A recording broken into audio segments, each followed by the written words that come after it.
C'est dans cet hôpital à Dakar que François Mancabou a succombé à ses blessures mercredi soir. Les circonstances de sa mort suite à son arrestation pour des faits présumés de terrorisme restent floues. Le procureur de la République a affirmé qu'une vidéo non publiée montre l'ancien militaire se cognant volontairement contre les grilles de détention. Selon les renseignements reçus, en effet, que l'enquête aura naturellement à charge d'élucider, le susnommé, contrairement aux autres inculpés qui avaient gardé le calme et la sérénité durant toute la phase de garde à vue, le susnommé, disais-je, a, pour ce qui le concerne, violemment cogné le mur et les grilles de la cellule de rétention sans que l'on sache réellement ses motivations profondes. Des faits vivement contestés par la famille du défunt et ses avocats qui assurent que François Mancabou a été torturé. En plein coma, il s'est réveillé et ce qu'il a dit à son épouse, c'est clair. Il leur a dit, moi, regardez ce qu'on m'a fait. Regardez ce qu'on m'a fait. Et il a dit, il voulait simplement que j'appose ma signature sur un procès verbal, ce que j'ai refusé. Et ils ont cogné ma tête partout, ils ont cogné mon dos partout, et voilà ce qui est arrivé. Dañu indi convocation mané ko non amul convocation amul mandat d'arrêt dañu ñëw rek ñu né top ñu ñun dañ ñu yondi top ñu bobu ñu né ko attendez ñu dem ci couloir bi fouiller salle bi xëcc fauteuil ubbi sama valise yi fouiller partout lu ñu fouiller ñu laaj ko ndax mom moko mom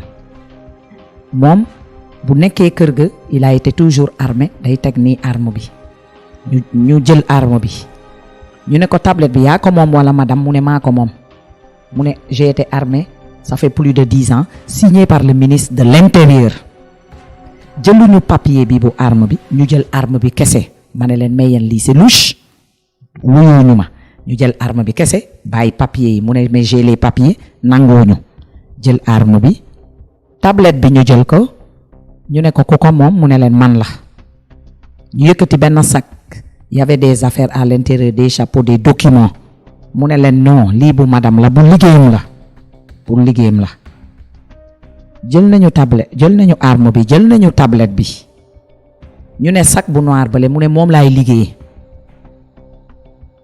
ki ko né dañ la jël ci koku yëkëti sac bi ils étaient 3 kenen ki né ko non le sac c'est pas la peine mu né non né indi sac bi.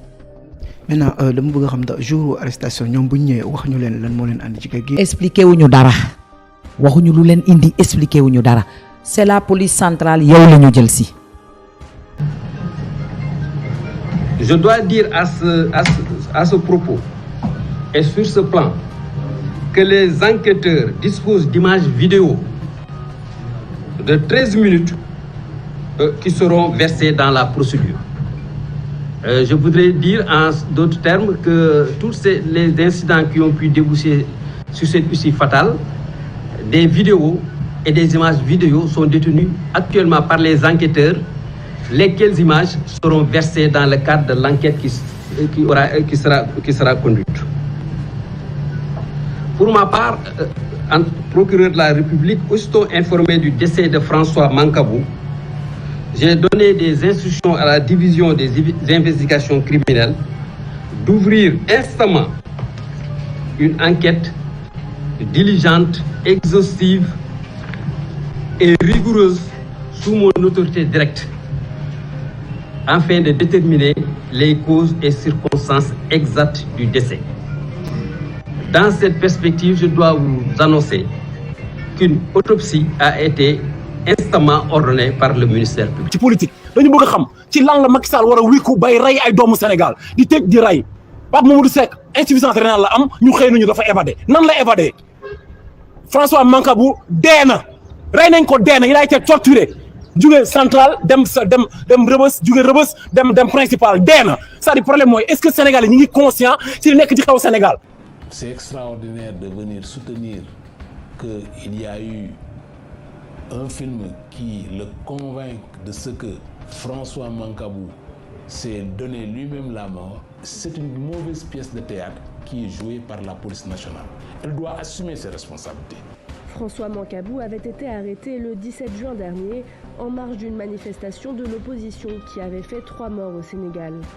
Les organisations de défense des droits de l'homme dénoncent un climat d'impunité dans le pays et demandent une autopsie indépendante. Les tortures, ce n'est pas une nouveauté au Sénégal. Chaque année, nous documentons entre 3 et 5 cas de décès en détention. Depuis l'année 2000, nous avons des dizaines de cas dans nos fichiers.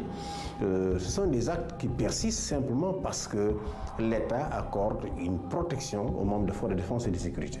Donc nous craignons que les mois et les années qui vont suivre, et plus on va approcher des élections de 2024, et plus le régime va devenir de plus en plus autoritaire et de plus en plus répressif. Oui, ma jël mu ne ko si décroché na mu ne ma ça va ma ne ça va rek moo commencé tu te rends compte ñu takkal ma ñu ne man maa kii si ay terroristes ñun ñooy dee engagé ñu ñun ñooy dee kii ay marche ah tu te rends compte. jot na am ay blessures. waaw le samedi. waaw jot na am ay blessures dañu ñaw ci front bi ñaw fi dama fekk ñu ñaw ko. mu nekk urgence. waaw. ci en une journée. waaw. ñu defal ko premier soin. waaw. Il n'était pas rétabli, mais nous n'avons encore de la police centrale. Voilà. Et quand il est arrivé à l'hôpital, ils ont pris le temps de le toucher. Un policier jeune, beaucoup gongé, on arrive à l'hôpital, nous ne l'en qui dafa sonna, ils ont pris le temps. Médecin bi dafa am urgence, nañu patienter. Ils ont tardé à le soigner. Ils ont tardé à le toucher. Mais il fallait voir le sang qui a coulé. Moo taxit ku bëgg pour céder footuma yére boobu sandiwuma ko duma ko sandi parce que notre coutume duma ko sandi t-shirt baa nga fa deret bi dafa collé ni laa doon def le sang était coagulé ma fompa ma jël mouchoir bi kii oto bu ñëw ñu ne non la voiture vient dafay dellu police ma ne leen avec son état comme ça moi je veux voir le médecin ñu ne non il retourne yenn ñi soxor man ne leen yenn ñi nag soxor la carrément ñu delloo ko police allongé ko ci benn fauteuil mu ne je ne sens pas mon cou je ne sens pas mon cou depuis l'hôpital j'ai demandé l'appareil pour mon cou je ne sens pas mon cou je ne sens pas les pieds je vous ai demandé l'appareil si jamais je meurs je demande vous me négligez. L'assurance est que le procureur de la République a fait une conférence de presse hier. Il a dit ce qu'il fallait dire, à savoir que effectivement une enquête est ouverte et que la lumière sera faite dans cette affaire-là. C'est tout, je m'en tiens. Les enquêtes de justice sont toujours transparentes. Et je peux vous assurer qu'elles l'ont toujours été et qu'elles le seront particulièrement. En tout cas, moi je sais que depuis que son Excellence Macky Sall est au pouvoir, toutes les enquêtes qu'il a eu à organiser et à superviser ont été faites dans la transparence.